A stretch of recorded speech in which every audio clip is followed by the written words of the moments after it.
NEET paper leak मामले को लेकर बागेश्वर धाम के पीठाधीश्वर धीरेन्द्र कृष्ण शास्त्री ने बड़ा बयान दिया है। उन्होंने कहा है कि पेपर लीक होने का सबसे बड़ा नुकसान उन मेहनती छात्रों और उनके परिवारों का होता है जो कड़ी मेहनत और आर्थिक संघर्ष के बावजूद अपने बच्चों को डॉक्टर बनाने का सपना देखते हैं।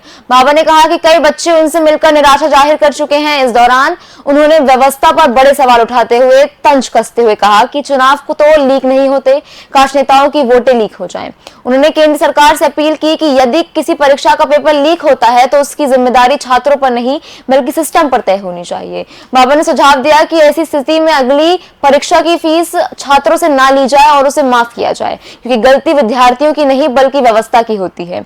उन्होंने कहा कि जब सिस्टम अपनी गलतियों की कीमत चुकाएगा तभी सुधार संभव होगा और देश तेजी से बदल सकेगा। पर एक बात हम कहना चाहेंगे, चुनाव लीक नहीं होते।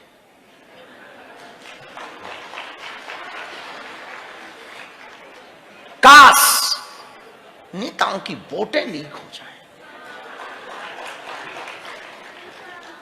हम भारत सरकार से प्रार्थना करना चाहेंगे, जो बच्चे उधार उठा उठा करके फीस भरते पेपर की, उन्हें एक बार की फीस देना कठिन है। जिनका बाप किसानी करता, खेती करता, मजदूरी करता, पर वो अपने बच्चों में भविष्य का सपना देखता कि हमारी बेटी हमारा बेटा डॉक्टर बनेगा, वो अपना पेट काट करके फीस भरते हैं। और फिर पेपर जब लीक हो जाता तो उनके जो दिल पर चुभती ना, केवल एक बच्चे पर प्रभाव नहीं पड़ता, पूरे परिवार पर प्रभाव पड़ता है, मां बाप पर प्रभाव पड़ता, उनकी इनकम पर प्रभाव पड़ता है।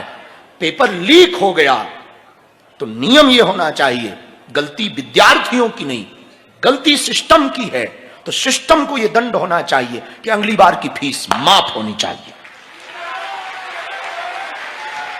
हाँ, गलती विद्यार्थी की नहीं है, सिस्टम की है, तो भुगते क्यों विद्यार्थी?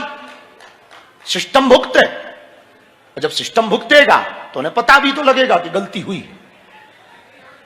यदि ये हो तो हमें लगता भारत बदलते देर